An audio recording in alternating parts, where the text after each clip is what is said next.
Gloucester sent a weakened team to Dublin and predictably got thumped by Leinster. My name's Mark, let's talk rugby.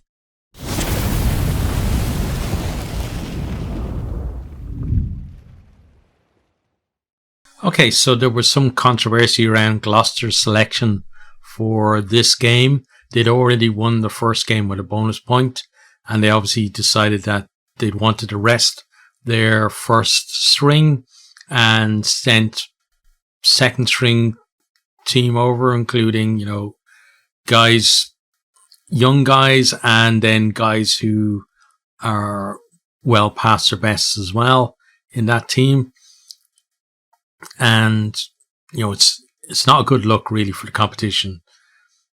And I think the format certainly bears some of the blame for that, because you don't have to win all of your games to qualify in this particular format, because a lot of teams will win maybe like one game and then get a bunch of bonus points and qualify, or just 2 games will be enough. So Gloucester are obviously banking on winning their 2 home games and that being enough to progress. They are prioritising the league game against Leicester, I think, that they have over the Christmas period. Whereas, Leinster, I think Leinster could probably, in a reversed situation, Leinster could probably put out a second team and give Gloucester a run for the money even away from home, because Leicester definitely have a lot more depth than Gloucester based on the pathetic showing that came from Gloucester in this game.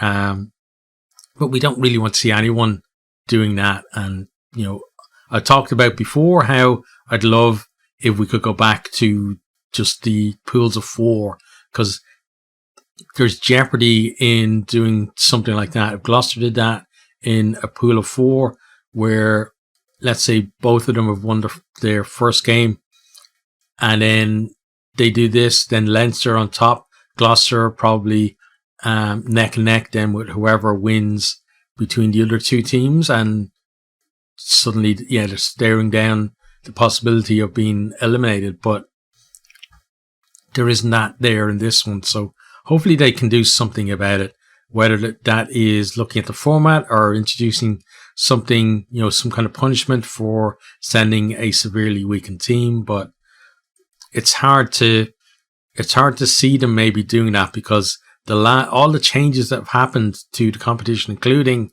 this new format, has been to placate the English teams. So whether they'll actually change things then to punish the English teams, I'm not too sure about, but we'll have to see. Anyway, on to the game. So Leinster, although it was a big win for them, this was not a vintage performance. There were plenty of mistakes, and the first 10 minutes or so was littered with, Leinster errors. They were putting Gloucester under pressure, especially in the set piece. And only really Leinster errors were allowing Gloucester to hang in there at the start of the game. We had about 30 minutes in or so.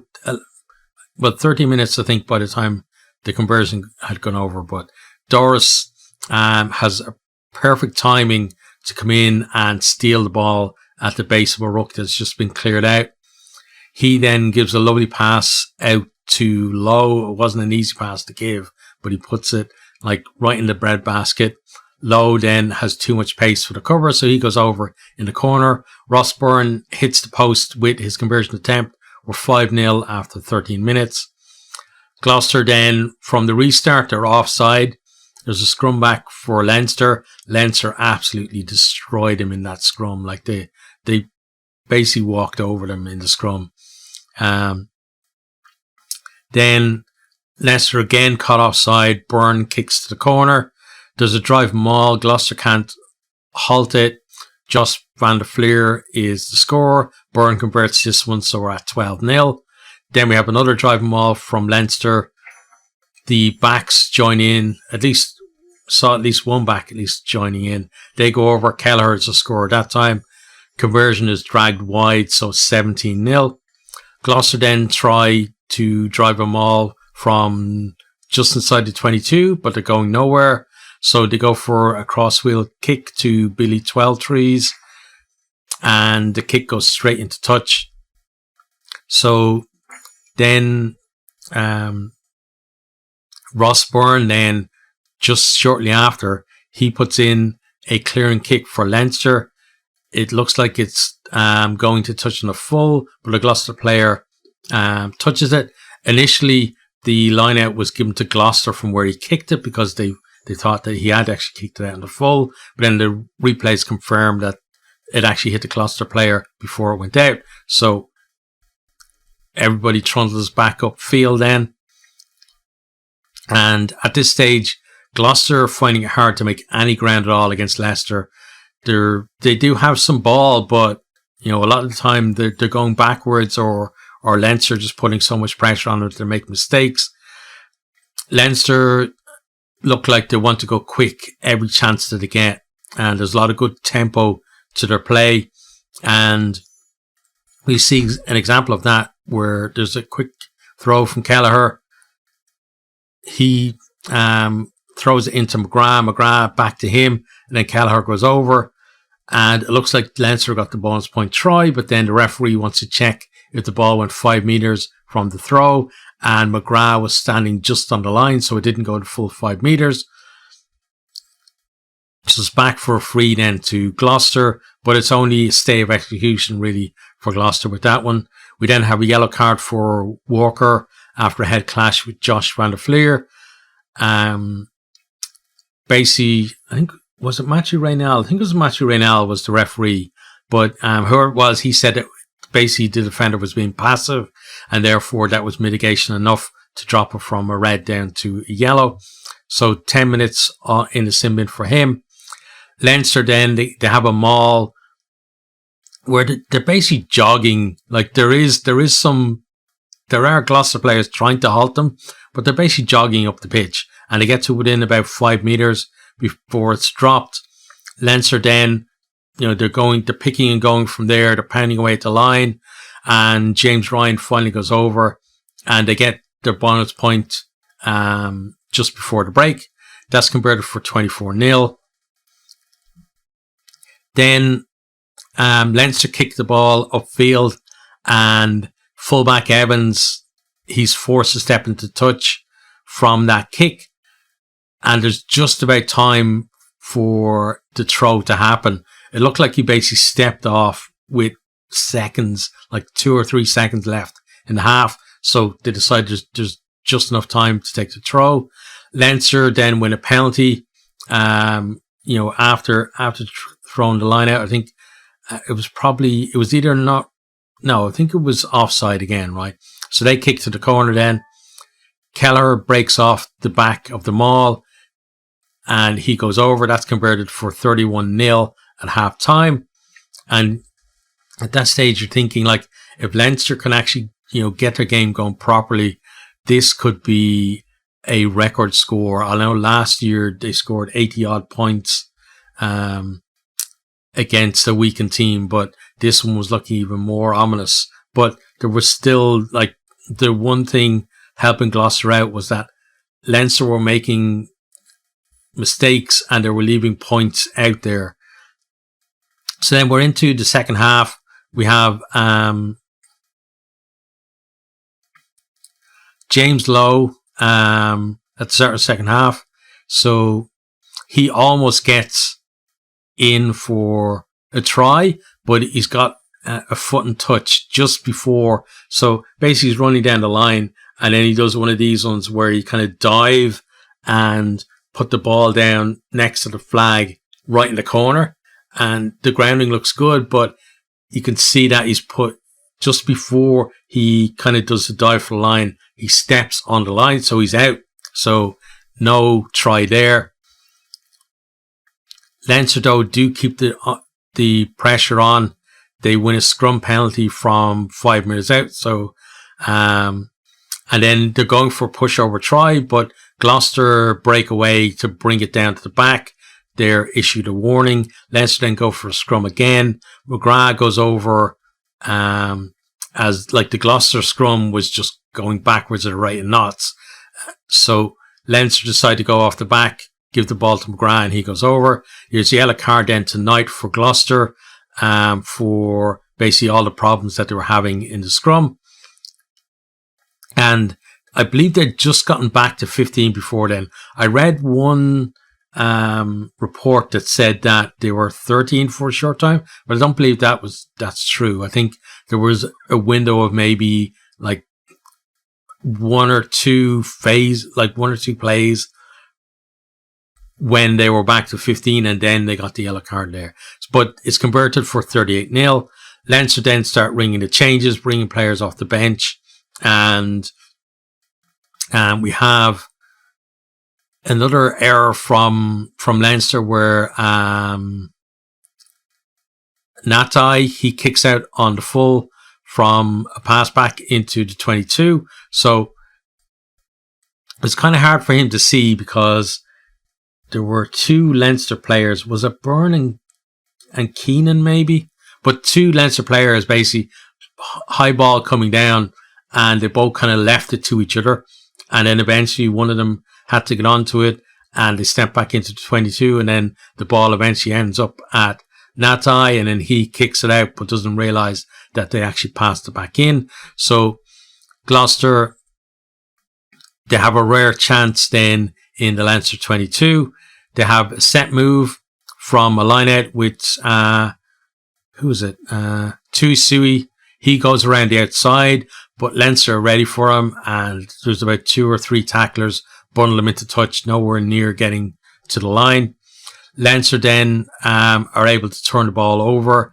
They win a penalty and a clear. Gloucester, after that, then they do have a spell of possession, but they have forward pass, hands it back to Leinster, and we have kind of a period of, of scrappy play. There was a couple of periods like that throughout the game. We do, though, have a great run and offload from Ringrose, and then a bullocking carry from young Joe McCarthy. He's a lovely pop pass then to Lowe, and Lowe goes over for try number 50 in a Leinster shirt. That's converted for 45-0. Then, after the highs of his 50th try for Leinster, a bit of a low for James Lowe, so no pun intended. So he kicks the ball dead, like long range kick, and he really catches it sweetly, but catches it too sweetly. It goes all the way through the dead ball area, and we have a scrum back. Gloucester then spend some time in and around the Leinster 22, but eventually, like, the Leinster defence is so aggressive that they're back on halfway. So they're not making any meters at all, and they're actually going backwards with a lot of their carries. Lowe then kicks that again. But this one, it was one of those ones where it's bouncing right near the corner flag. If it goes one way, it's an amazing 50-22, but it goes the other way. So back we come again for another good position for Gloucester. And as I said, Leinster getting a little bit sloppy at this stage. Gloucester then tried to go through the phases, and eventually they do find some space out on the left wing, but Leinster put them into touch just short of the line. Then Leinster mess that lineup and give possession right back to them. But then Joe McCarthy, just after that, the next kind of couple of phases, Joe McCarthy intercepts the ball and he breaks upfield. And, he's not bad for a big guy, but he is one of the forwards. So he's not going to outpace the whole team. So he's looking around for, some support, who to give it to. And eventually, Gloucester managed to turn the ball over. They get the ball upfield, but then Sexton kicks a 50-22. He's just on for Byrne at 10. Keenan then goes close. The ball is spread from there. So Keenan got within maybe 2 or 3 meters of the line. I think it was just left of the post. They then spread the ball out to the right. Sheehan then puts a lovely offload to Larmour, and he goes over in the corner. Larmour, I felt, he came on as a sub and he was very lively the whole time he was on the pitch. He was coming off his wing. He was getting lots of touches on the ball, and it's good to see him coming back to some fitness. Like, going from, like, he's had so many injuries. He's gone from being one of the potential starters for Ireland to hardly being in the mix at all. And he's got to get a run of games under his belt, really, to potentially force his way into reckoning for the Six Nations, and then with an eye then on the World Cup as well. But there's a lot of competition for wing spots, so he's going to have to be as lively as he was when he came on here for every game and start trying to get starts for Leinster as well. But then Sexton's conversion attempt, this one, like, I don't know what he did. Like, he hit it well wide. Generally, you don't see Johnny Sexton missing by a big margin, but that was a big margin on that one.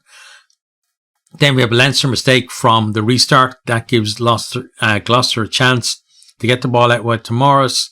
He looks like he's certain to score, but Sexton, puts in a great tackle for Leinster, and he's able to hold them up. The referee awards the try for some reason. I don't know. Maybe he got a shout from the touch judge or the assistant referee. But it didn't, I don't know why he awarded it, but then replay shows clearly the ball, he didn't get the ball down and he was held up. And then, like, after he's held up, he kind of tries to throw the ball to a teammate, but they knock on. So Leinster then, they're able to clear. Gloucester then, right at the end of the game, they're trying to score, get a score on the board just for pride's sake, really. But again, Leinster are just driving them back. And this time they actually drive them back to just outside their own 22. Leinster then win a turnover, and then they get a penalty as well on top of that for offside. And they kick to the corner. Clock is well into the red. Driving maul. Doris, he's just back on. He went off for an HIA. He's back on. He scores that final try. Sexton converts it from out wide. Pretty good kick, making up for his poor effort earlier. And final score is 57-0. And I said in the tweet earlier today as well, Gloucester absolutely deserved 0 and that scoreline as well out of that game, because they were just absolutely hapless and clueless. And as I said, Leinster didn't play well. That's the thing. Like, this Leinster team playing well against that Gloucester team probably would have got somewhere close to 100 points.